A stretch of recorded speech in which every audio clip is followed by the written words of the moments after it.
Chapter 12. Hermione was absolutely, positively seething as she stepped into the flue and tossed the powder at her feet. The burrow, she snarled. Moments later, she stomped through the flue in the measly home, and Molly rounded the corner. Her face fell from happy to confused as she took in the growl on Hermione. Where is Ronald? Oh, I think he's up in his room. What has he done now, that boy? She clucked her tongue. She handed the paper to Mrs. Weasley and climbed the stairs, throwing open the door without bothering to knock. What in the hell were you thinking? Hermione, I didn't. He held his hands up in defense. I know how this looks, but I didn't say a word. Even at the end of the article, it says I didn't have a comment. Do you think I'm honestly going to believe that? Who else knows anything about this situation that would do such a thing? You've been up Skeeter's ass for the last 5 years. Now you claim it's not you? Listen, I'm not sure where you get off being so high and mighty, acting like I'm the scum of the earth for just trying to make it through this fucked up, miserable life, but you can back off anytime. Oh, poor, sad Ronald Weasley, making money off his friends and sleeping with everything that will open her legs. Do you think I'm going to feel bad for you after everything you've done? Merlin's sake, Hermione. Sorry I can't be the perfect Harry Potter. I'm trying my blasted best. You think I don't know?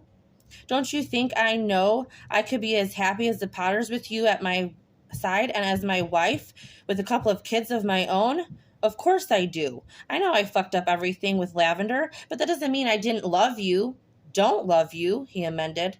I know there's no chance for me to get back what I lost, but I'm not going to jeopardize my entire family and the chance at having my friends back for a bloody newspaper article.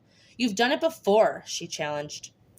Can you just put yourself in my shoes? I was so fucked up after the war, and I know I had you, but I was a kid, and that wasn't enough. I felt all this pressure with Harry and Ginny getting married and knocked up, and once again, I was falling short. I get it. I'm a self-destructive ass who ruins the good things before they turn great. I know it was bloody idiotic to sell our stories, but I just wanted, I don't know, I wanted to know what it felt like to be the one in the light. And now I know. And I don't want that anymore. I'm so sorry. I swear, I didn't say shit to Skeeter. Hermione sighed. She always had such a soft spot for an underdog who was down on their luck. I forgive you. You what? He blurted in surprise. I forgive you, she repeated. I know how much you've struggled with all this Harry stuff, and I don't pretend to understand, and I don't think it's okay, but I forgive you for everything. How? Why? I'm so tired of hating you. It's exhausting. Just leave us alone. She turned to leave. Miney, she paused. It really wasn't me. She didn't answer. She just apparated out before she touched the door, landing squarely in the study at the Malfoy Manor.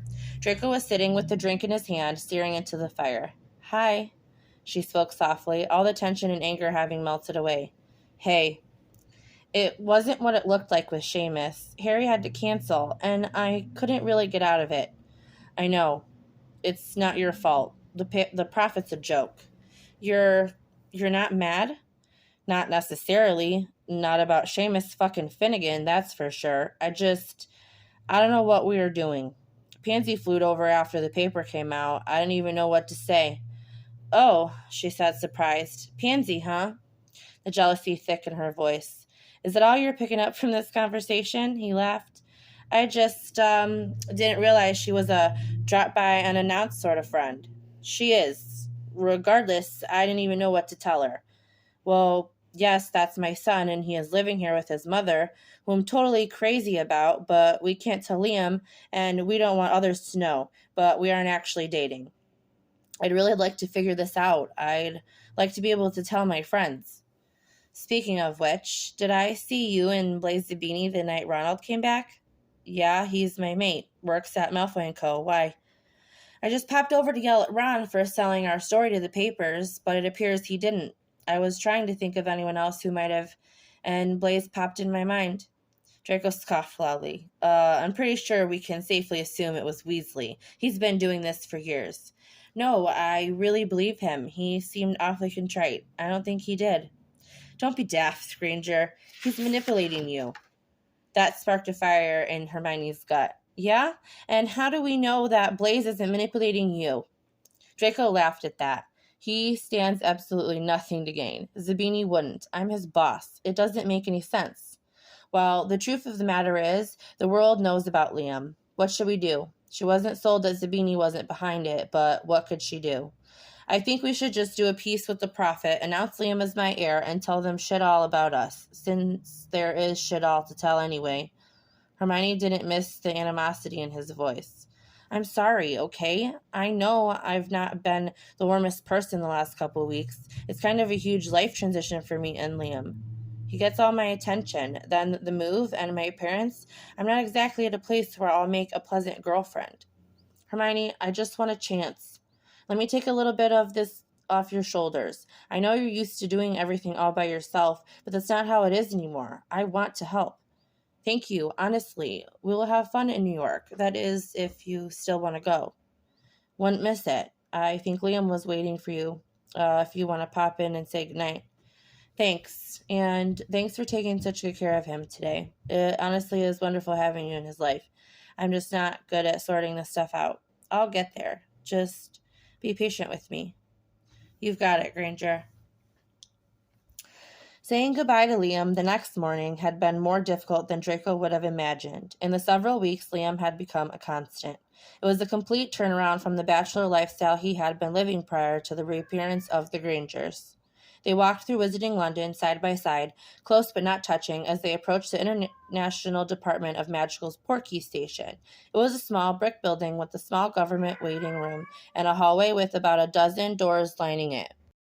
Draco had never used the IDM for travel. His parents had always arranged far more efficient modes of transportation than trudging down to this dimly lit office and then portkeying to an obscure location and traveling by muggleways from there. Luckily, he had packed some portkeys back to the manor, so the trip home would be far better.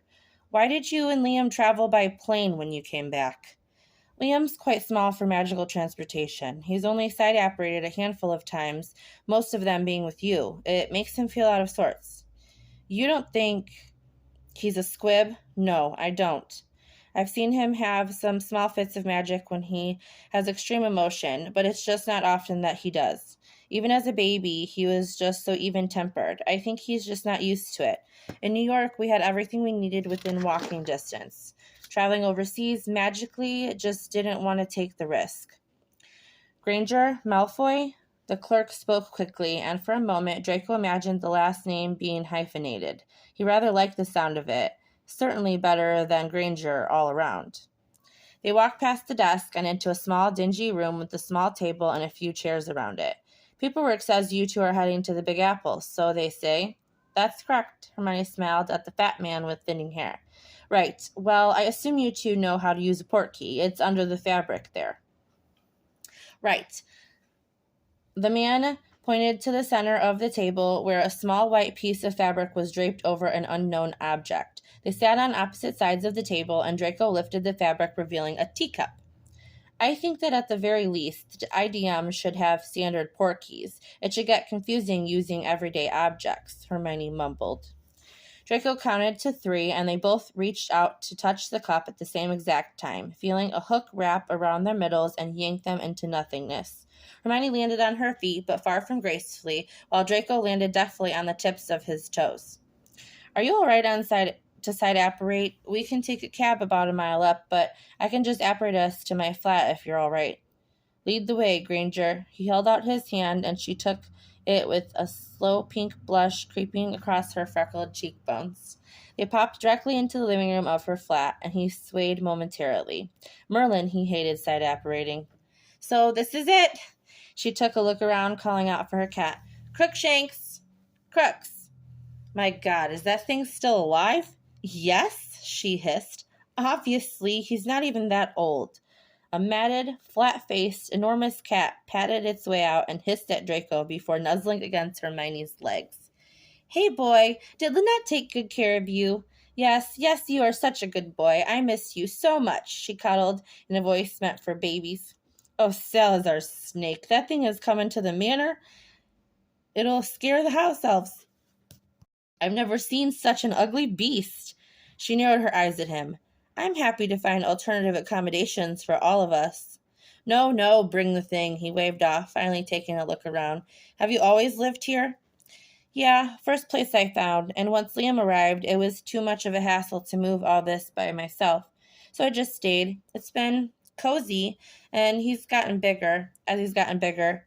I'm excited to get a bigger place in London, that's for sure. As big as, say, a manor, he smiled devilishly, flipping through a book on the counter. Very funny. You can stay in Liam's room this way, she said, as if it wasn't obvious that there were 2 doors to the right of the living room. The room was painted at a dark blue, and the bedding had rockets all over it. There was a lamp next to his bed in the shape of a planet, and on the ceiling were little plastic green stars. Are these in actual constellations? Draco said, staring at the ceiling, trying to figure out the unique pattern. Hermione giggled. Of course. Our son would have it no other way. She walked over to the small window and pulled the drapes shut, and turning off the light wandlessly. The stars started glowing a faint green color, and she lay down on the small carpeted floor. He joined her after a moment, laying so that their sides were barely touching. I've never seen a room decorated like this, Draco confessed. Really? Are you joking? My mother would never have allowed such a fun room. Everything in my room looked like the rest of the manor. This is seriously cool. You're here. Did you know? She was pointing at the corner above his bed. Draco, she smiled. Really? He swallowed thickly, inspecting the abstract dragon. Yeah, I don't know why I did it, now that I think of it, but there you are, looking over him. He popped up on one elbow to gaze at her, the room oddly dark for the time of the day. She was lying flat on her back, and he could tell she was breathing heavily. He should kiss her. He should. Okay. Well, I need to stop by my office and collect a few things. Do you want to stay here or come along? Shit. Moment gone. Let's see this city everyone's always on about, shall we? He smiled faintly. They spent the afternoon walking around the city, and Draco was completely in awe of the Muni campus. It was the largest magical university in the world, and it was fully hidden from the muggles, or nomads as they called them here. He saw her little office and stood silently as she got an astonishing lecture from her supervisor about not giving the proper notice to your employer, and again as she hugged her co-workers. He heard one of the women whisper that they would leave the States for a man that looked like him, too. He couldn't help but grin as Hermione hushed them. So now that work's done, I'm thinking we grab some food. We can head back home and pack a bit. Do you like Chinese? Love it. Great. There's a place around the corner. Granger, I thought you said Chinese. This is Chinese, she replied, shoving another bite of mushu pork in her mouth. Have you ever been to China? I don't even know what this is. What kind of a container is this? Why is there so much sauce? I can't believe you wouldn't let him stay in a place like this. There are drug addicts on the street outside your door. You should have told me. I could have sent money. I could have bought you a house for Merlin's sake, he hissed. How many times are we going to go have this blasted conversation? I didn't want your money. I still don't, she huffed. Well, I'll tell you one thing. You sure as shit aren't going to be living in squalor like this in London. I won't have it. I don't see why you won't just stay at the manor, and it's like you have your own quarters anyway. It's not happening. Why are you so relentless? Why are you so stubborn? He challenged angrily.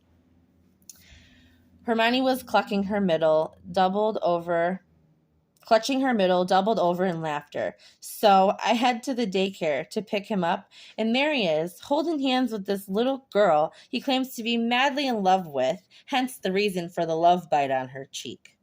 Draco was laughing loudly, his head thrown back. A little charmer, much like his father. He wriggled his eyebrows at her. Oh, help our son if he charms anyone like you. He never even kissed her. He just sucked her cheek. Said he saw it on a movie. He must have been 2.5, she said, wiping the tears of laughter from her eyes.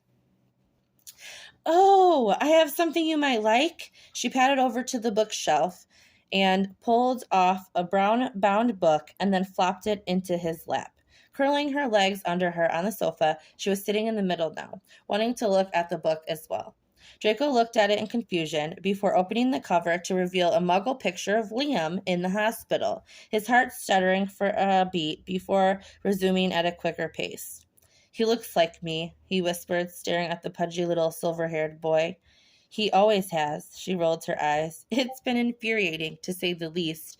I mean, he's beautiful, don't get me wrong. But being a single parent with a child that looks nothing like you, the looks I'd get, Draco almost mentioned that she didn't have to be a single parent, that she had chosen it, but he didn't. He flipped through the pages as Hermione gave the background on each one. Some were magical photos, like him taking his first steps or eating a cupcake at his first birthday, and those were his favorite.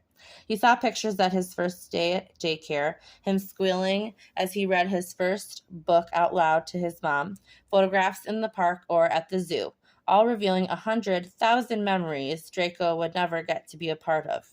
He didn't feel angry, not anymore.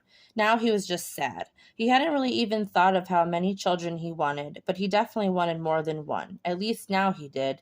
He wanted to see all this in real life, not just in a photo album years later.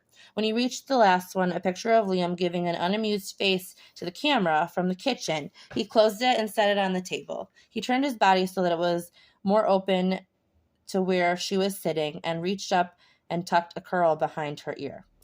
"Thank you for showing me."